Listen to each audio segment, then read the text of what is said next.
Mohanavani Telugu podcast ఉంటున్న శ్రోతలందరికీ హృదయపూర్వక ధన్యవాదాలు. ఈరోజు ఈ షార్ట్లో ఒక అద్భుతమైన విషయం గురించి మనం చెప్పుకుందాం. ఒకసారి శ్రీ చంద్రశేఖర సరస్వతి శంకరాచార్య స్వామివారు మఠంలో గోడను ఆనుకుని కూర్చుని ఉన్నారు. అది నిద్ర, సమాధి స్థిత ఎవరూ చెప్పలేరు. కొంతసేపటికు ఆయనకు తెలివి వచ్చింది. కన్నులు తెరిచారు. తన వీపు మీద ఏదో ప్రాకుతున్నట్లు అనిపించింది. శిష్యుని పిలిచారు. గోడపైనున్న చెదపురుగులు స్వామివారి వీపు మీద ప్రాకుతున్నాయి. ఆ విషయం శిష్యుడు చెప్పాడు స్వామికి. తన వీపుపై పాకే చెదలలో ఒకదానికి కూడా హాని కలగకుండా చాలా నెమ్మదిగా ఓర్పుతో తీయమని ఆయన శిష్యుని ఆదేశించారు. చెదలకు అపాయం కలగకూడదు. ఆ శిష్యుడు జాగ్రత్తగా ఆ పురుగులను తొలగించి వేశాడు. చాలా సమయం పట్టింది, అయినా అవి భద్రంగానే ఉన్నాయి. అదే స్వామికి కావాల్సింది.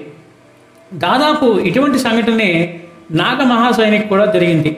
నాగమహాశయుని ఒక శిష్యుడు చావడి తూర్పు భాగానికి ఆధారంగా ఉన్న స్తంభానికి చెదలు పట్టడం చూశాడు. వెంటనే ఆ శిష్యుడు ఆ స్తంభంపై కొట్టాడు. కొన్ని చెద పురుగులు రాలి నేల మీద పడ్డాయి.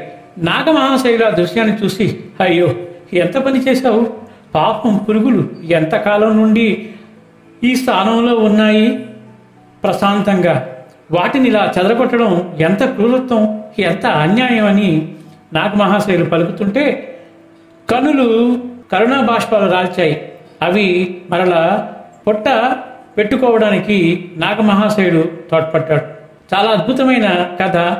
ఇటువంటి మహానుభావులు చిన్న చిన్న క్రిమి కీటకాలు, పశుపక్షాదులతో ఎంత ప్రేమ కలిగి ఉంటారో, ఎంత ఓర్పు కలిగి ఉంటారో ఈ కథ ద్వారా మనకు అర్థమవుతుంది. సో వీలైనంత వరకు మనం ఎటువంటి ప్రాణికి హాని కలుగ చేయకుండా వీలైనంత వరకు వాటిని రక్షించే కృషి అయితే చేద్దాము. సర్వేజన సుఖినో భవంతు, లోకా సమస్త సుఖినో భవంతు. ధన్యవాదాలు. స్వస్తి.